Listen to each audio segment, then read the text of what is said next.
Catecismo Maior,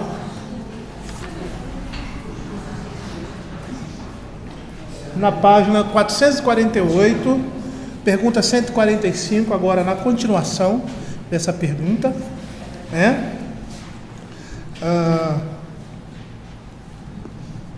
que diz assim: os pecados proibidos no mandamento são, continuando, falsificações, ocultação da verdade, silenciá-la indevidamente numa causa justa, ou ficar quietos quando a iniquidade clama por nossa reprovação ou denúncia a outros, falar a verdade no momento impróprio, maliciosamente com objetivo perverso, ou pervertê-la com sentido falso, ou expressá-la dúbia e equivocadamente para prejuízo da verdade ou da justiça. A gente ficou de ver também, o último ponto lá da pergunta 145 na primeira parte, qualquer quebra da distinção absoluta entre certo e errado é moralmente perversa. Então nós vamos orar nesse momento e depois nós vamos dar continuidade ou pedir ao Davi que faça essa oração para a gente iniciar. Deus Santo, Pai Eterno, te damos graças, Senhor, por esse dia separado para louvor e culto ao teu nome. Obrigado pela tua palavra que foi exposta. Pedimos, ó Pai, mais nesse momento a mais de instrução, que o Senhor fale aos nossos corações, ó Pai, molde o nosso caráter e nos faça de fato submissos à tua palavra, Senhor. Que nossos corações, nossos ouvidos estejam atentos ao que o Senhor falará a nós, Senhor Deus. Pedimos a Ti, em nome de Cristo Jesus. Amém. Na semana passada, nós deixamos de falar, do último tópico, que é qualquer quebra da distinção absoluta entre o certo e o errado é moralmente perversa, está incluída na quebra desse mandamento, É um pecado proibido. E eu gostaria antes de passar para a segunda parte, a gente vê isso aí. Abram aí Isaías capítulo 5, verso de 20 a 23. Nós vimos que o princípio desse mandamento é a justiça e a equidade de Deus, E que essas coisas, tornam essas outras abomináveis diante dele. Então, como consequência disso, essa quebra de distinção absoluta entre certo e errado é moralmente perversa, é pecado. E hoje nós temos vivido isso na nossa sociedade. Essa quebra de paradigmas daquilo que é moralmente correto, mas substituído aí de uma certa forma pelo politicamente correto, Na realidade é um disfarce que nós temos de distorcer a realidade, distorcer aquilo que é certo pelo errado. Isso é perversidade diante do Senhor. Olha o que Isaías capítulo 5, verso de 20 a 23 vai dizer. Alguém pode ler para mim? Ai dos que ao mal chamam bem e ao bem mal. Só uma observação aqui. Esse ai aqui, na Escritura, no Velho Testamento, são ditos de maldição. É como se ele tivesse maldito, aquele que... Pode continuar.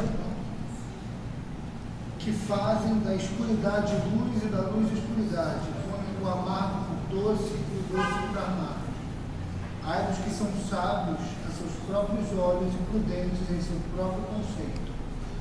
Ai dos que são heróis para beber vinho e valentes para misturar bebida forte, os quais por suborno justificam o perverso e aos justos negam justiça. Então percebam aí que isso são ais, ou seja, são maldições. Deus abomina, esse tipo de comportamento, de você mudar aquilo que é certo e tornar o que é certo errado e o errado incerto. Isso é abominação diante de Deus. Por quê? Porque transfigura o caráter de Deus. Tudo que Deus fez tem a sua marca. Tudo que foi criado tem a marca da presença de Deus. É como você vai, por exemplo, fazer um quadro, pintar um quadro. Você é um pintor. E quem manja de arte vai reconhecer pelos traços da tinta, pelo uso das cores, pelo próprio desenho, estilo de desenho, quem pintou aquilo ali. Tá? E esse princípio é um princípio que nós vemos na criação. Então, tudo que Deus criou, não só físico, tá? Mas aquilo que é assim, metafísico, ou seja, as coisas que são questão da moral, coisas que estão relacionadas à moralidade, coisas não físicas, foram criadas por Deus também. A justiça, o direito. Então, quando nós pervertemos, nós estamos pervertendo o caráter de Deus, porque tudo que Ele fez pertence a Ele. Então é por isso que Deus abomina, porque o caráter dele está sendo distorcido. A imagem dele na criação está sendo manchada, está sendo distorcida. É como se você tirasse a imagem de Deus, colocasse a imagem de um demônio e dissesse assim: esse é Deus. Então é isso que estão fazendo, que fazem quando pervertem o direito. Abre Provérbios capítulo 17, verso 15.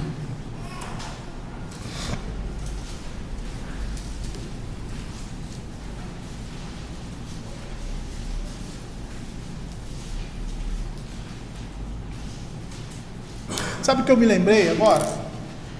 Que não tem uma relação direta, mas tem uma relação indireta com o que nós estamos falando. Me lembrei do jogo de futebol. Quando o cara leva uma falta, não vou dizer nem quando ele finge, mas quando ele leva uma falta, e ele, o que ele faz? Ele como é que se diz? Isso, a palavra seria outra, valoriza, mas é isso mesmo. Quer dizer, é uma mentira, ele está pervertendo a verdade. Então percebam como isso é muito mais abrangente do que muitas vezes a gente pensa. Isso está relacionado ao comportamento, à alma do indivíduo. Provérbios capítulo 17, verso 15.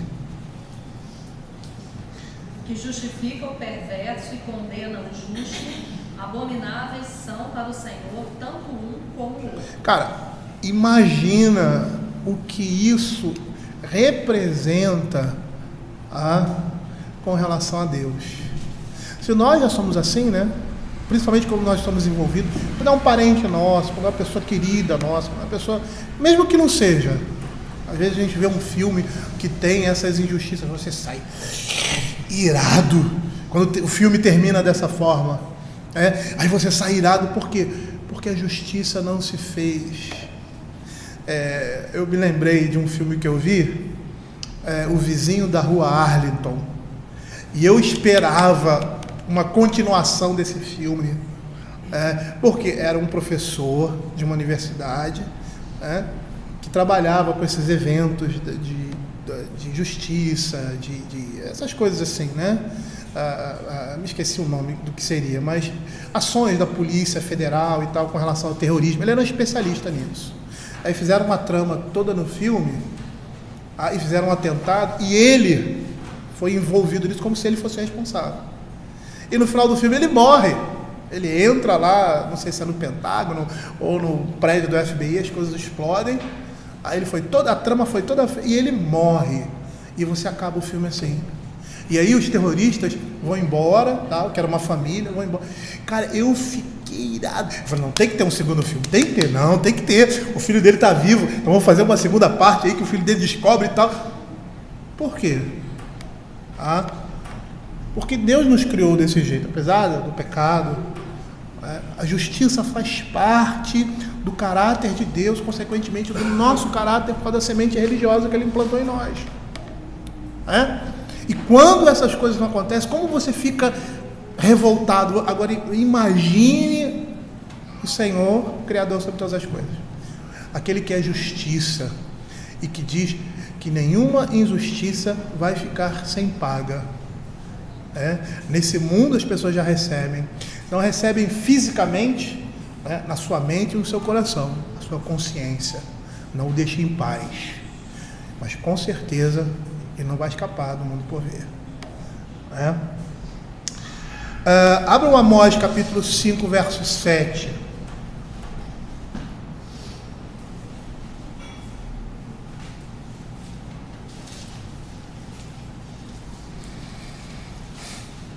Alguém que achou pode ler, por favor. Vós converteis o juízo em uma lógica e deitais por terra a justiça. A lógica é amargura, parece que tem a ver com absinto, é uma outra palavra, uma coisa, é a mesma coisa, né?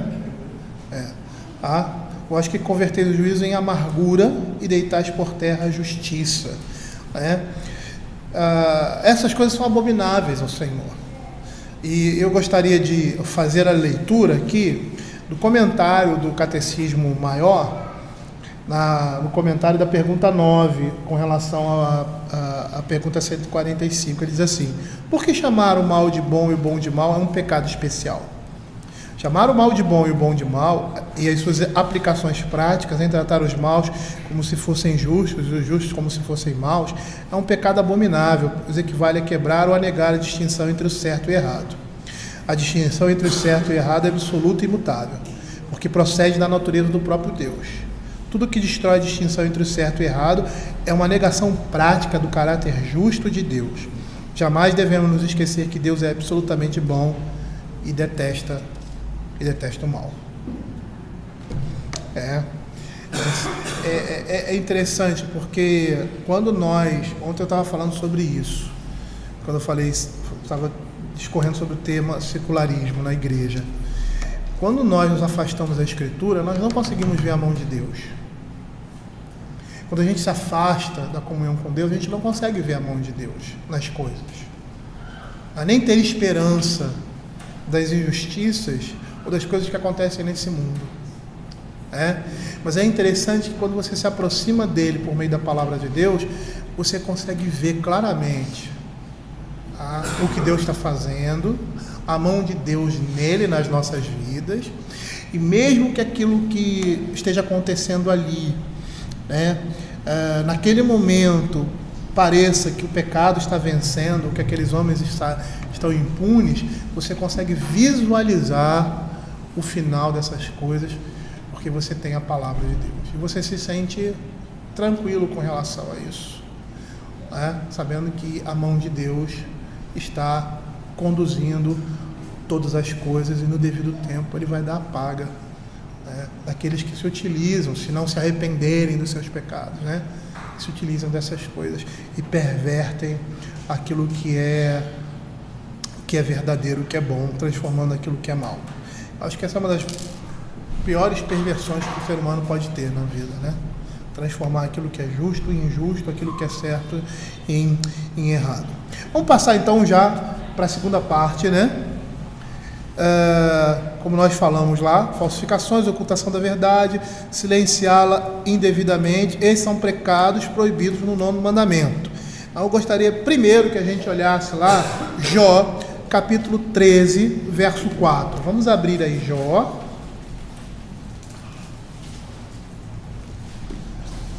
Jó capítulo 13, verso 4. É muita coisa aí.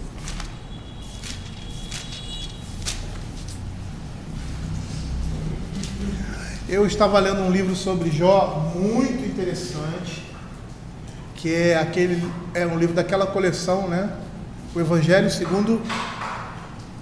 segundo Jó. É aquela coleção que nós fazemos a leitura aí às sextas-feiras, que vamos retornar, viu? E nesse como é que se diz? Nesse livro ele fala que Jó se assemelha a Cristo. Os sofrimentos de Cristo nós podemos ver ali em Jó. Muito, muito legal, muito interessante. E que ele toda vez ele clama, ele fala da sua integridade, e a integridade dele está sustentada na justiça que provém da fé. Às vezes a gente olha e não consegue ver isso, porque o próprio Deus testifica a respeito dele. E é interessante que no final você vê o próprio Senhor repreendendo Jó, e ele dizendo: antes eu te conhecia de ouvir falar, agora meus olhos te veem, pela dificuldade, pelo problema. Ele começou a ver que ele não era tão justo assim diante de Deus, e o Senhor o dizia que ele era. É engraçado, E aí você vê duas realidades: a realidade de quem você é e a realidade do status em que Deus coloca você. Aí a frase do nosso célebre João Calvino, ou é Lutero? Justo e pecador, justus et peccator. Lutero, né? Justo, é simul, né? Semelhantemente ou simultaneamente, justo e pecador. É essa realidade que nós vemos aqui em Jó. Tá? Interessante. Jó capítulo 13, verso 4. Alguém pode ler? Vós, porém, exultais a verdade com mentiras, e vós todos sois médicos que não valem nada. A palavra besuntar aí é encobrir, né? Besuntar, às vezes, quando fazendo as receitas aí, né? Aí fala, porque se eu estava fora de casa, eu tinha que me virar, né? De férias, aí fala para você besuntar lá a manteiga, não sei aonde. Eu conheço essa palavra, né? Seria encobrir, a ideia é que seria encobrir, mas é aquilo que você faz, né? De você passar uma coisa em cima, né? Então, assim, o que eles encobrem? A verdade com mentiras. É interessante, o que está acontecendo aqui? O título da Sociedade Bíblica do Brasil diz assim: Jó defende a sua integridade. Por que ele defende a sua integridade? Porque ela estava sendo atacada. Se nós observarmos o diálogo dos capítulos anteriores, veja lá o capítulo 9. Capítulo 9, verso 1 e 2. De Jó. Então Jó respondeu e disse: na verdade sei que assim é. Porque como pode o homem ser justo para com Deus, se quiser contender com ele? Nem a uma de 1000 coisas lhe poderá responder. Então ele está reconhecendo, né? Ele não pode prestar, Deus não pode prestar contas a ele. Por que ele fala isso? Porque ele estava sendo acusado de pecado. Abra o capítulo 10. O que Jó está passando por extremo sofrimento. Ele perde a família, perde tudo. E agora ele está num estado desprezível, porque ele está cheio de chagas pelo corpo, ao ponto de ele pedir a morte. E aí ele lança a sua queixa diante do Senhor, ele se apresenta o seu sofrimento diante de Deus. Aí no capítulo 11 você vai ver que os amigos de Jó, que vieram para consolá-lo, olham para ele e aplicam a teologia da prosperidade. Olham para ele e começam a acusá-lo de pecados que ele tinha cometido. Mas pela leitura que nós vemos da Escritura, ele não estava sofrendo aquilo por pecado que ele tenha cometido. O Senhor estava tratando o coração dele, para que ele não pecasse, para que o orgulho no coração dele não... o orgulho da sua justiça. Lembra o que Paulo diz lá do espinho da carne? Por que Paulo recebeu aquele espinho da carne? Para que ele não se tornasse um homem orgulhoso, porque ele tinha muitas visões, ele era um homem que o poder de Deus habitava nele de tal forma, ele curava, ele fazia. E o que podia acontecer com Paulo? Ele se perder, ele ir para o inferno. Essa é a ideia ali. Por quê? Porque ele olhava para dentro de si e ia se achar mais maravilhoso que Deus. Que é o pecado do diabo. Satanás, ele quer o quê? Ele quer assumir o lugar do filho. Ele quer ser igual ao filho. E por isso, isso é o pecado dele. E ele é precipitado abaixo. Ele olha para si e vê aquela beleza, a glória que ele tinha, era um arcanjo. E esse é o grande perigo. E Deus queria privá-lo disso na sua vida. Aí você percebe pela leitura do livro de Jó. Tem outros detalhes também. Mas percebam que esses homens começam a acusar Jó. Aí ele diz assim: porventura não se dará resposta a esse palavrório? Ele estava sofrendo. E sofrendo como nunca se havia visto. O cara perdeu tudo, perde os seus bens, perde o respeito, e agora ele está numa situação de deprimente. Foi o que o diabo falou: tira os seus bens que você vai ver ele negar. Aí ele tirou os bens, uma situação precária. Aí ele continuou firme. Mas isso é porque a saúde dele... Percebam como essas duas coisas são essenciais na vida do ser humano. E como são coisas assim, frágeis na nossa vida. O quê? A questão do nosso sustento e a nossa saúde. É tudo que nós temos. Se a gente perde isso, Perde as pessoas que a gente ama, perde os nossos bens, e agora você perde a sua saúde, você está um passo, fala, Senhor, me leva. Eu não tenho prazer nesse mundo, não existe prazer aqui. E essa era a atitude. Ele estava falando como um homem que estava recebendo sobre si, as garras do Todo-Poderoso. Ele reconhece isso, e ele vai pedir a Deus que o prive disso, que o livre dessas coisas. E aí esses homens olham e dizem assim, não, você está passando porque você está em pecado. Aí ele vai dizer assim, porventura se dará, capítulo 11, verso 1, se dará resposta a esse palavrório. Ele estava sofrendo. E nós não podemos minimizar o sofrimento das pessoas. Por mais que tenha pecado no meio, nós não podemos minimizar esse sofrimento. Nós precisamos ser empáticos com essas coisas.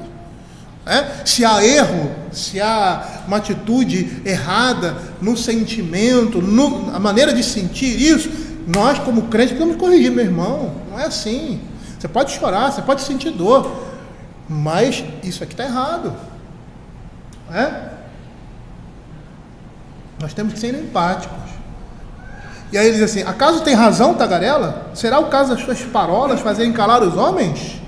E zombarás tu, sem que ninguém te envergonhe? Pois diz, a minha doutrina é pura e sou limpo aos teus olhos. Ó falasse Deus e abrisse os seus lábios contra ti. Interessante que se você for ler o livro de Jó, e você for ver as acusações desses homens, a sustentação, ou seja, aquilo que eles falam, não é errado. Não é errado. O que eles falam é compatível com a palavra de Deus, se nós retirássemos isso do contexto. Porque ele vai falar, como no verso 7, porventura desvendarás os arcanos de Deus ou penetrarás até a perfeição do poderoso? Eles falam determinadas coisas que doutrinariamente tem fundamento, mas a aplicação que eles fazem é errada. Por isso que ele diz, vocês besuntam a verdade com mentiras. E esse é o grande perigo. Nós cobrirmos a verdade com coisas mentirosas. Foi isso que eles fizeram. Foi isso que eles fizeram. E é isso que Jó está dizendo aqui. Que eles são incompetentes porque está acusando Jó de fraude. E aí você percebe lá, Jó capítulo 13 em diante, que em todo o contexto, que eles estão encobrindo a sua ignorância ao diagnosticarem uma doença imaginária em Jó, ou seja, seu terrível pecado encoberto. É isso que eles estavam dizendo. Você tem pecados encobertos. E eles estão receitando uma cura que não vale nada, que é o arrependimento. Arrependimento quando não há pecado. O que isso, o que esse texto está mostrando para nós? A quebra do 9º mandamento. E que quebra é essa? Falsificações. Pecado da falsificação, ou seja, aquilo que é verdadeiro ter uma capa mentirosa. É o que nós fazemos hoje em dia com a teologia, Essa teologia, por exemplo, da prosperidade, os caras pegam e falam, e aí pega texto da Bíblia para sustentar, quer dizer, eles estão encobrindo a verdade com mentiras. E é isso que esses homens estão fazendo. Abra aí o Salmo 119.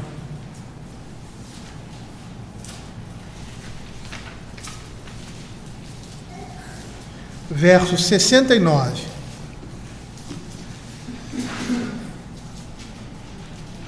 Que vai nessa mesma linha.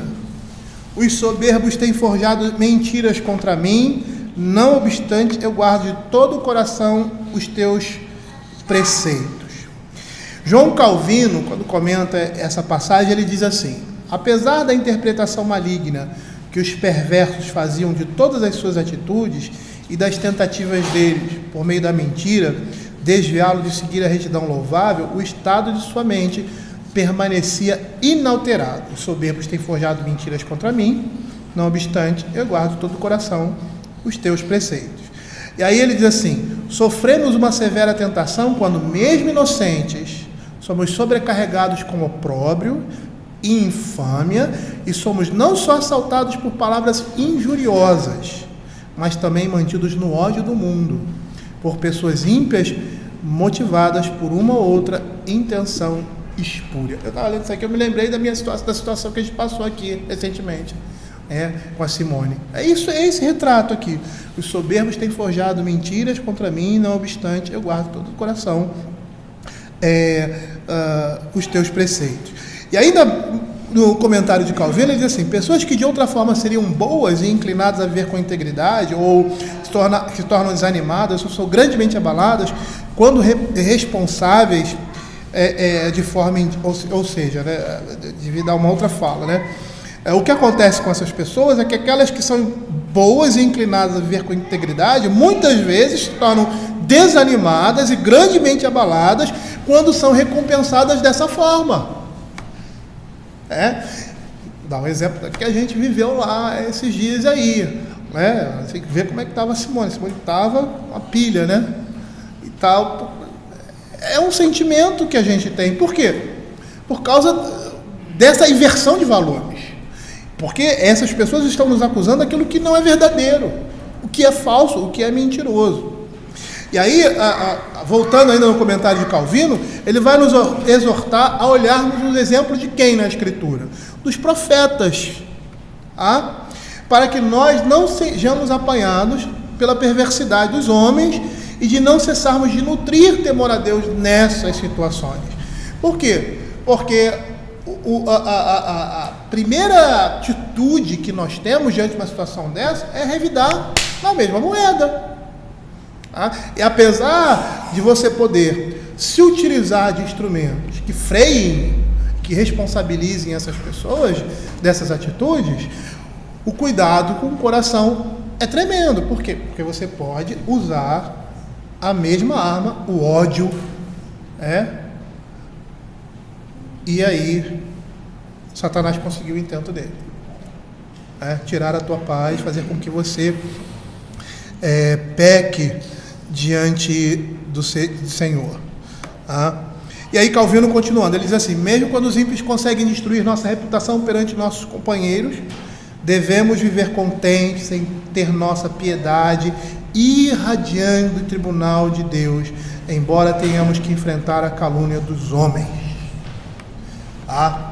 Eu vou dizer uma coisa para você. Eu tenho aprendido nesses poucos anos que eu tenho vivido, porque eu sou uma pessoa nova, jovem, eu tenho aprendido, e sofrendo, lógico, né? Que quando você está sendo injuriado, está mentindo, estão mentindo contra você, estão usando de estratégias e você está limpo nessa situação, você fica tranquilo, mesmo que você saia perdendo. Por quê? Porque você está lutando pela verdade e pela justiça. Você está certo. Você não pecou contra Deus. Isso deve nos entristecer. Isso deve nos irritar. Então, situações como essa, em que você está agindo da forma certa e tendo um comportamento cristão, você deve ficar feliz por isso. E alegre, mesmo que você saia perdendo. Por quê? Porque diante do tribunal de Deus, Deus está vendo. Porque o Senhor, sobre todas as coisas, se alegra disso, em ver que seus filhos estão sofrendo por causa da verdade e não estão pecando, estão perseverando firmes, estão mostrando para o diabo que ele é um tolo. E foi isso aqui que aconteceu com Jó. Ele é um tolo, ele é um bobo, é um idiota, quando nós estamos andando nos caminhos do Senhor. E ele mostra a tolice do seu coração. Por quê? Porque o justo vive pela fé. E aí a gente lembra de Mateus capítulo 5, verso 11 e 12. Bem-aventurados sois quando por minha causa vos injuriarem, vos perseguirem e mentindo disserem todo mal contra vós. Regozijai-vos e exultai, porque é grande o vosso galardão nos céus, pois assim perseguiram os profetas que viveram antes de nós. Que o Senhor esteja nos dando coragem para permanecermos firmes em situações como essa. Coragem, porque é só Ele quem dá isso para nós. Não é a força do meu caráter, o meu jeito sagaz, é Deus. É Deus. É só ver que às vezes a gente cai em coisas tão pequenas. É Deus na nossa vida. É Ele quem nos sustenta. É Ele quem nos dá forças. E é nele que nós temos que buscar essa força. O Catecismo Maior, ele tem um comentário quando ele diz assim: o que significa falsificações? Falsificações aí significa fingimento, simulação e disfarce. Na Bíblia e no Catecismo, essa palavra tem um sentido um tanto mais amplo do que o nosso no uso comum hoje. Ela refere-se não somente à falsificação de documentos, mas a todo uso de falsidade, contrafações em acusações judiciais, contratos e etc. Então vamos ver aí, também na Escritura, coisas relativas a essas falsificações. No questão de contratos, documentos. Abre em Lucas capítulo 16, versos de 5 a 7.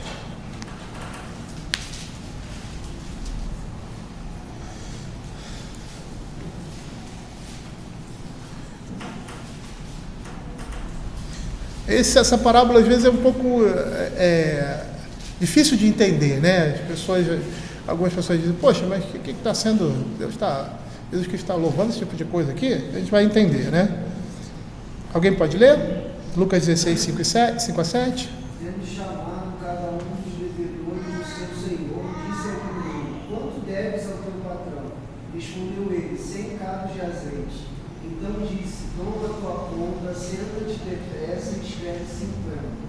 Depois perguntou a outro: tu, quanto deves? Respondeu ele: 100 coros de trigo. Disse-lhe: toma a tua conta e escreve 80. Aí no final lá você vê, lê até o finalzinho quando ele fala, quando você tem aí como é que se diz, a conclusão que o Senhor Jesus Cristo dá. E elogiou o Senhor administrador infiel, porque se houvera atiladamente, porque os filhos do mundo são mais hábeis na sua própria geração que os filhos da luz. E vos recomendo, das riquezas de origem ímpar, fazei amigos, para que, quando aqueles que vos faltarem, esses amigos vos recebam os tabernáculos eternos. Quem é fiel no pouco, também é fiel no muito. E quem é injusto no pouco, também é injusto no muito. Bom, ele está falando aí de duas coisas. No finalzinho ele vai falar do nosso desprendimento com relação às coisas materiais e que essas coisas devem servir às outras pessoas. Mas o que você está vendo aqui? Um homem desonesto. E o Senhor Jesus não está, como se diz, elogiando a desonestidade deles. Provavelmente será uma coisa que acontecia como acontece até hoje. O cara ia ser mandado embora, e aí ele diz lá no início, como eu não sei mendigar, que ele ia ficar na mão. Então eu vou fazer isso para quê? Para quando me mandarem embora, as pessoas que estão relacionadas a esse serviço que eu estou prestando ao meu patrão, eles possam me receber. Então o que ele fez? Ele falsificou documentos. As pessoas que estavam alterando essa falsificação desses documentos, elas achavam que aquilo ali era lícito. Elas não estão envolvidas nessa licitude. Provavelmente, o texto não diz, mas ela deve estar pensando assim: não, o cara está vendo que a gente não vai ter condições de pagar, então ele vai baixar o valor para eu ter condições de pagar. A gente estava pensando que aquilo vinha de quem? Do dono da propriedade, dos produtos. Ele era um representante dele, era um administrador, então ele representava. Então, o que ele fez? Ele fez essa estratégia.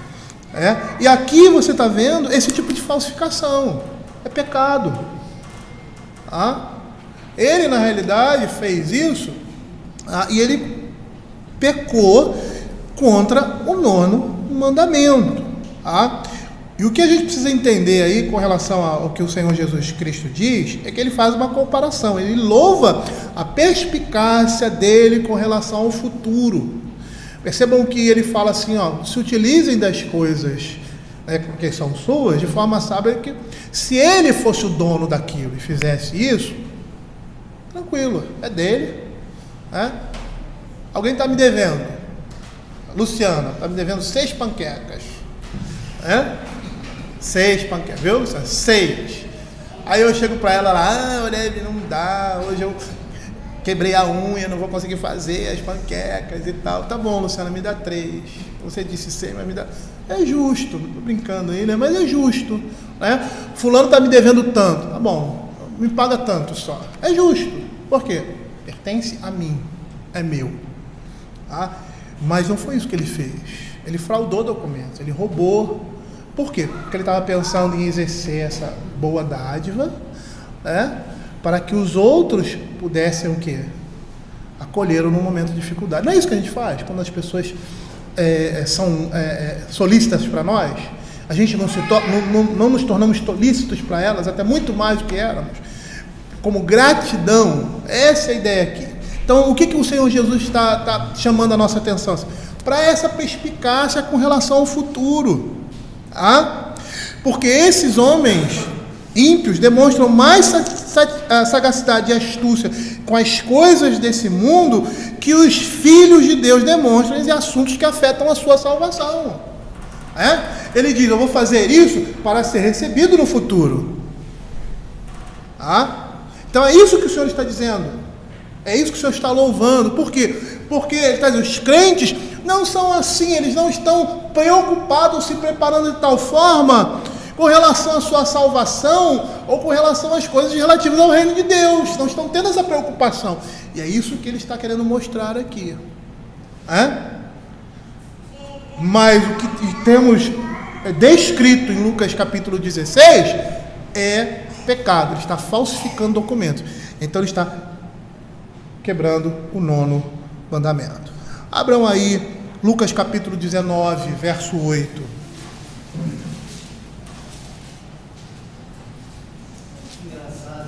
Fala. Me permite um contraponto, uma situação inversa dessa, quando José, administrador do Egito lá, tinha todo o poder, e quando houve escassez,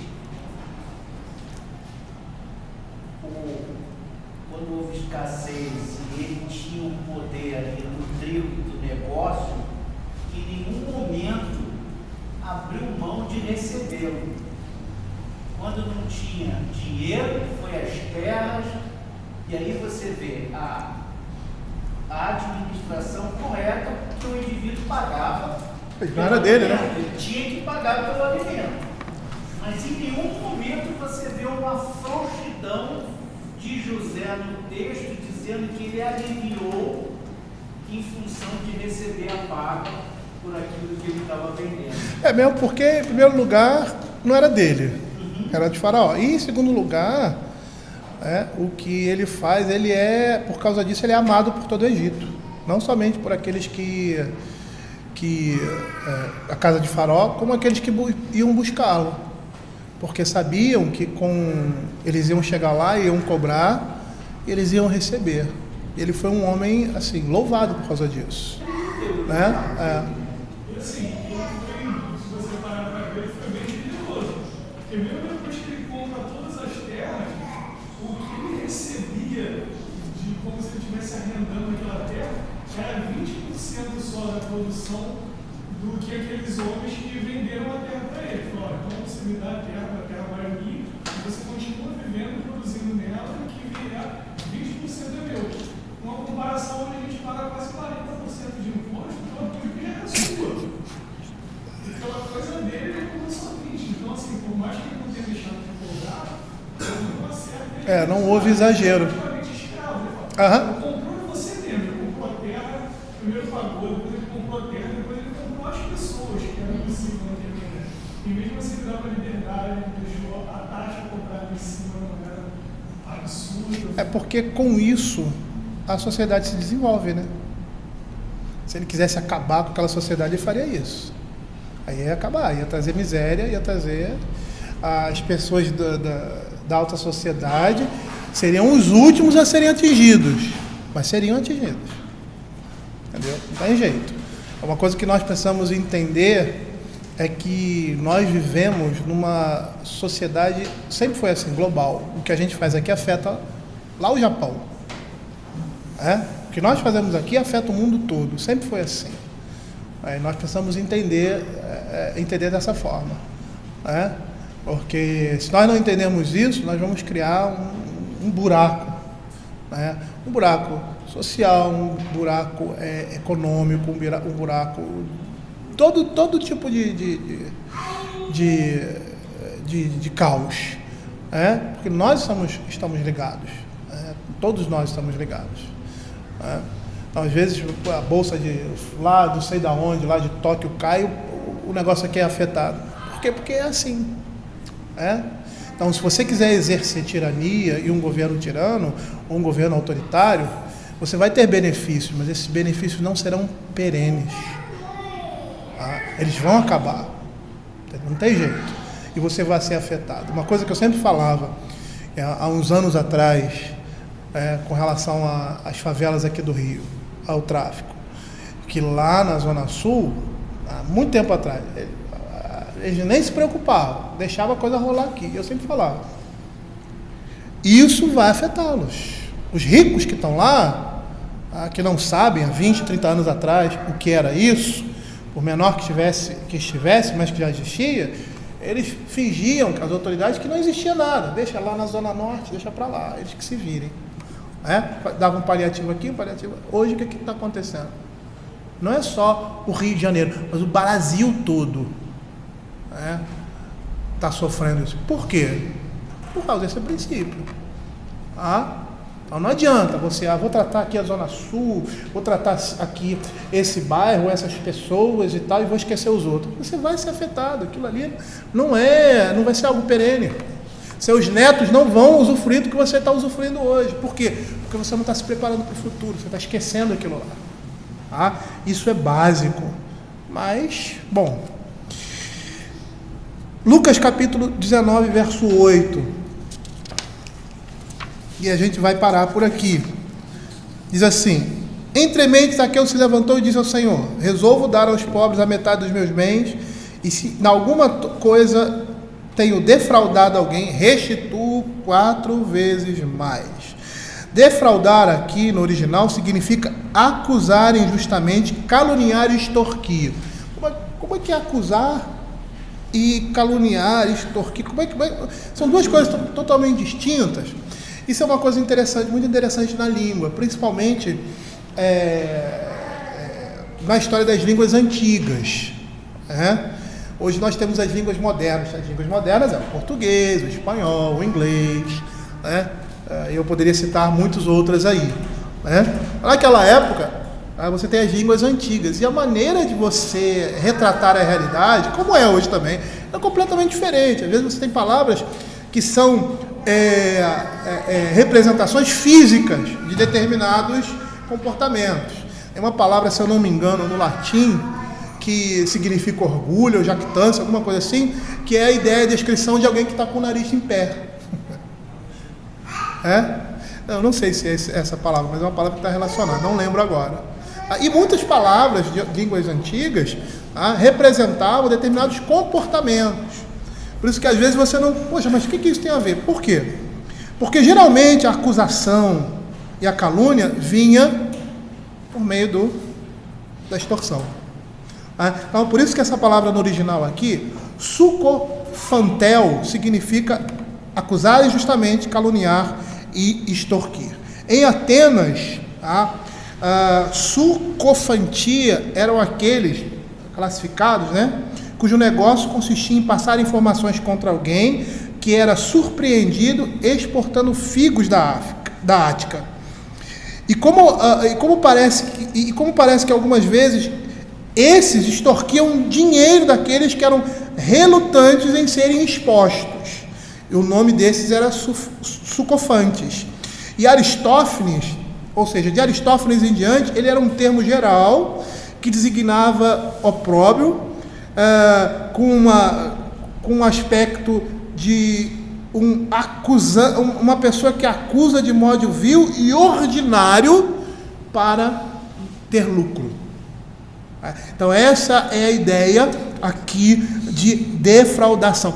Por quê? Porque era isso que esses publicanos faziam. O que eles faziam? Eles eram os cobradores de impostos. Então eles iam cobrar impostos lá dos judeus para levar para Roma. Aí o que acontece? As pessoas não tinham. Aí o que eles faziam? Eles às vezes extorquiam a pessoa. Entravam na sua casa, roubavam, levavam tudo.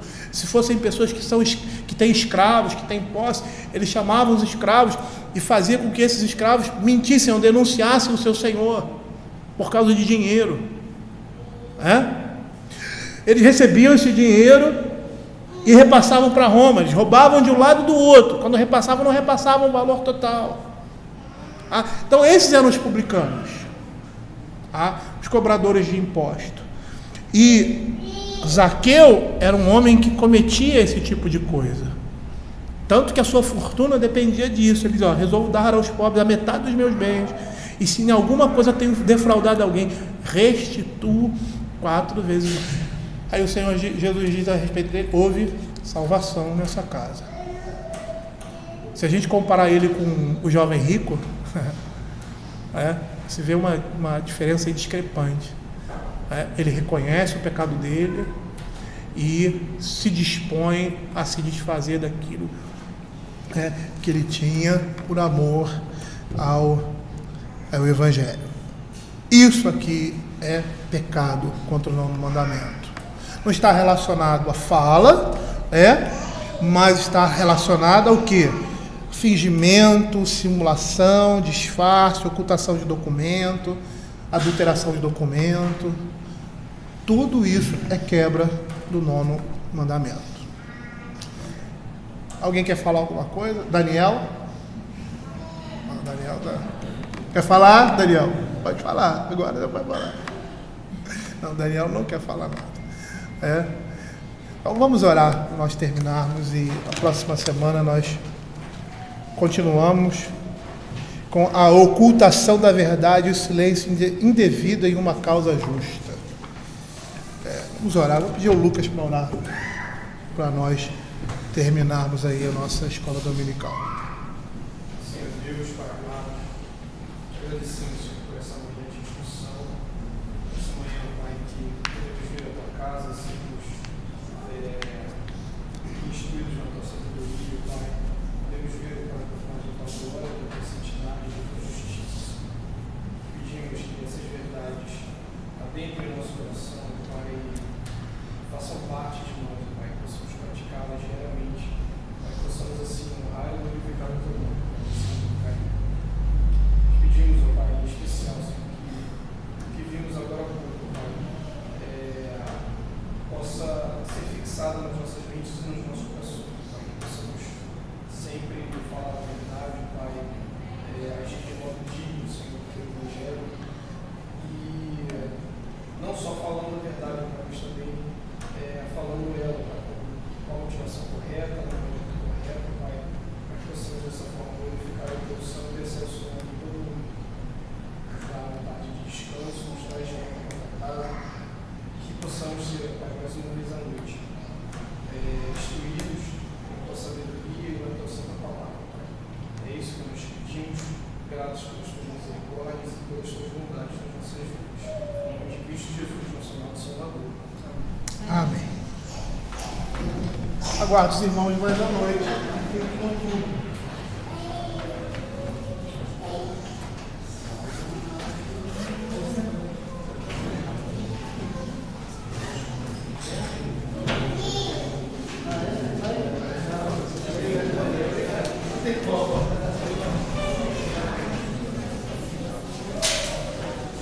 Samanta, gostei do irmão Fatório.